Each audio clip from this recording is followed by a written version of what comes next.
Hi everyone, and as you can see the Hobbit is set up and it's looking absolutely amazing. I'll just give you a quick look at the machine. So as you've seen, it's got the lovely trim that all matches and a really cool playfield, all fully RGB lighting.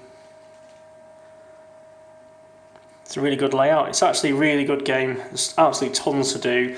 I've had it for a couple of weeks set up, and I don't think I've learned everything on it yet. There's so much to keep you busy, which is exactly what you want. And it's also very difficult, so you don't want an easy game that you get bored of in 5 minutes. Yeah, screen's really good, sounds fantastic on it, really good audio. I will do some gameplay videos soon. I'll show the radicals. They look really good, really glossy finished sides. So yeah, it's looking really great. So yeah, absolutely fantastic machine. Now I'm just doing a quick video just to show you some of the issues with it, and this is to basically let JJP know and give them some feedback. So I'll give them a link to this, hopefully they see it. The LED test fault, that's on v1.21 again. So we go to tests, LED test. So we can. It shouldn't have obviously red, green and blue on the GI test because it's actually white GI only on this game. But if we do this, so we basically try and do any tests on the GI, and then we'll exit the menus, back into game, close the coin door. We now have no playfield LEDs. GI is still on, so we start a game, and that's a noise. It's changing to a less noisy mode. Yeah, see, no no insert lighting at all. It doesn't recover. So if we go back into test mode again, back out again, it doesn't recover. The only way to recover is to actually fully power the game off and back on again. Right, day one of owning the Hobbit, and the game is reporting an error with the WAG target. So let's take a look at it. So if we press the target up, it stays up. Something's binding. It's actually really hard to get it down there. Now if we look at the armature here, I don't know whether it's going to show up. It's all brown and discoloured. It doesn't really show up very well on the camera.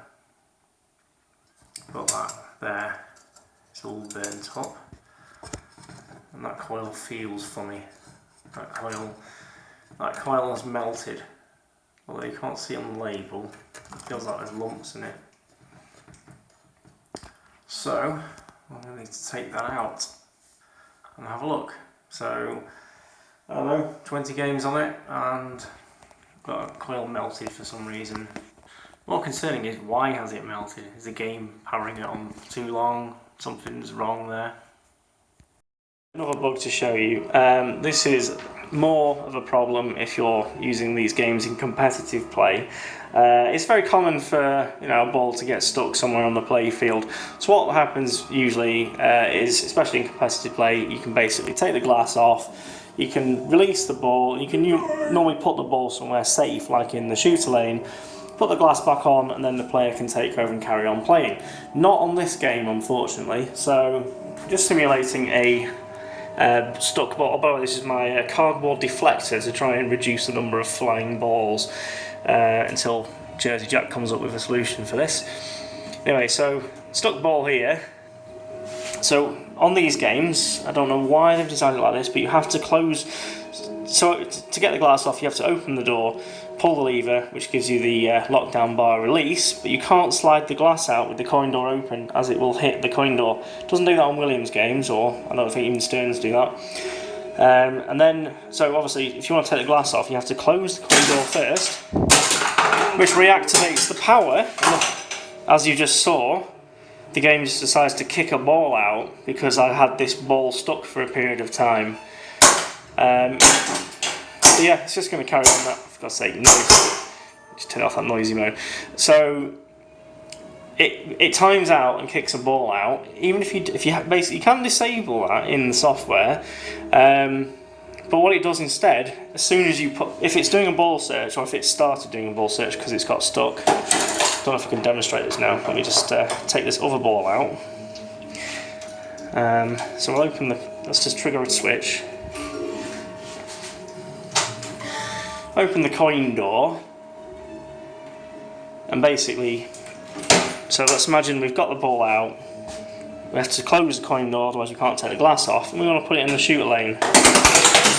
No. Yeah, again, it will kick the ball out. I'm pretty sure in most Williams and Stern games, if you open the coin door, it basically disables everything and gives you time to get the ball out and put it in the shooter lane. I've done this at many competitions before now, as required. Oh my god. Keep forgetting how noisy this goddamn game is with the glass off. So yeah, you cannot, in a competition with this current software, you cannot free a ball up. It will kick it out no matter where you try and put it. And by the time you try and get the glass on, close the coin door, close the coin door, slide the glass in, open the coin door, put the lockdown bar in, close the coin door again, it's going to kick the ball out already, so you've no chance of being able to save it. These rails are awesome on the bottom of the playfield. Really nice and sturdy, means you can slide it out into different positions, and it's got these stoppers to help you basically sit it on here in the different positions. But there's a little flaw. Let's just pull the playfield down. I need to stop recording because I need two hands. It's a very heavy playfield. Down, it's quite hard to show, but these stoppers miss. They don't sit on the bar there, as the rail's too far out. I found another fault. If you play a particularly long game, the lighting on the playfield appears to crash and basically just gets stuck on. So you've got certain lamps on. I'll start a new game. It's still exactly the same. So no movement at all in the lighting. So the only way to fix this is to power it off and back on again. Right, this is another very consistent fault. So if we go on to looking at the display there, you see it says 8 PM. It's not 8 PM, it's 6:40 PM. Now this does this all the time. I can reset the clock as many times as I want, it will never be right. Yeah, basically I can set it to 6:40 PM, play some games, and then the next time I go on the menu it'll be 2 hours forward or backwards. The minutes are always right, the days are always right, but the hours are always wrong on the clock. This is again v1.21. So that's a bug that needs addressing. Biggest flaw on the Hobbit at the moment, this is version 1.21, is the pop-ups. Now on day one of mine, I've done a video on it, basically it's melted a coil. So what happens is, you've got the pop-up targets, there's a target switch which apparently is the same as the troll target switches on Medieval Madness. Mine had a faulty switch which was very wobbly, so it was picking up the odd spurious switch press from vibrations. When it presses the switch, it pulses the coil. If it's vibrating like crazy, it's pulsing the coil hundreds of times. So it's a major flaw in the software, that the software doesn't limit the number of times it will pulse a coil. It will literally pulse it until the coil melts. There should be some sort of software safety that detects too many switch presses or a fault on the unit, and then it will disable it. Now the other problem is, so because this one's broken, it's melted, I've had to press it down and I disconnected it so it didn't keep putting power through the coil. If you have it connected and it's faulty, it will come up in the software telling you it's faulty. If you disconnect it, the game can't tell that it's faulty, which is weird because you'd think it would notice that it's not getting any switch presses, but basically it doesn't detect it's faulty and it carries on using it in the game. Furthermore, let me just go into the settings 1 second. Take me a second. If we go into the device test, we're looking at the pop-up mechanism test. Now, before, with the coil connected, you get the block in red, and red means device broken. With it disconnected, it does not know it's broken. So after about 25 games, it seems, it's now showing an error on the switches, whereas before it was showing the entire device broken. Additionally, I'm not an expert with these menus yet, but let me find it.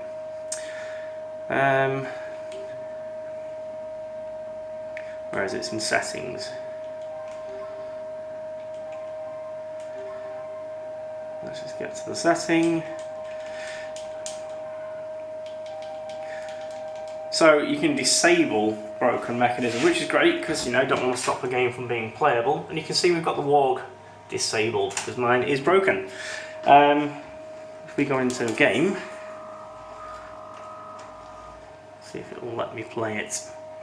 I'll just put the balls back in.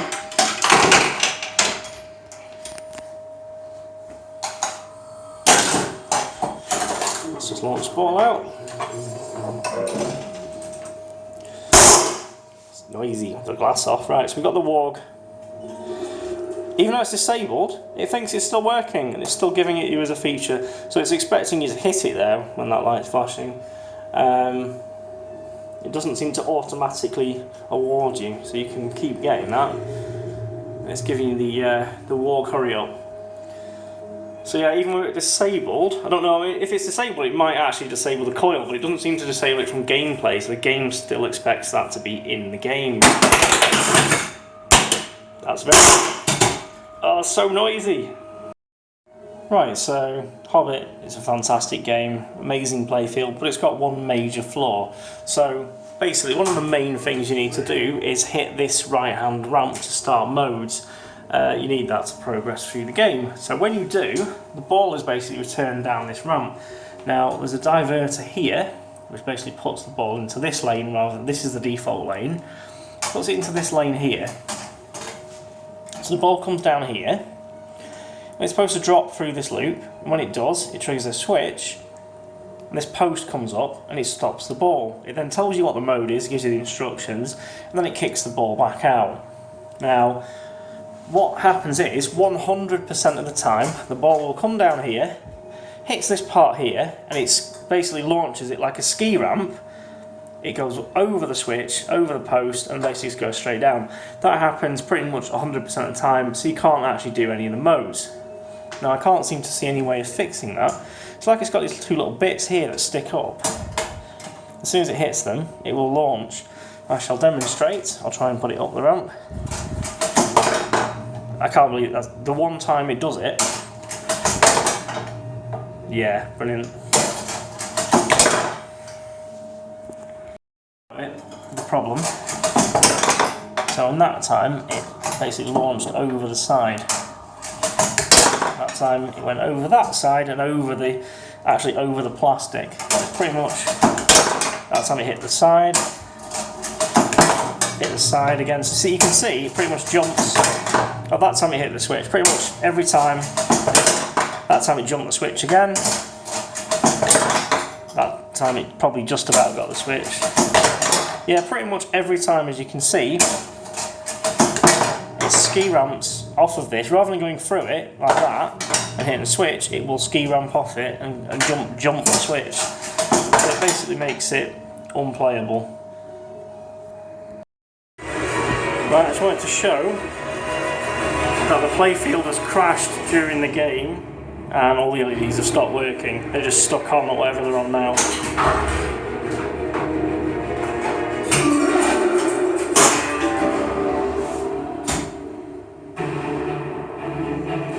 It seems to be occurring more and more, so I think this is actually faulty.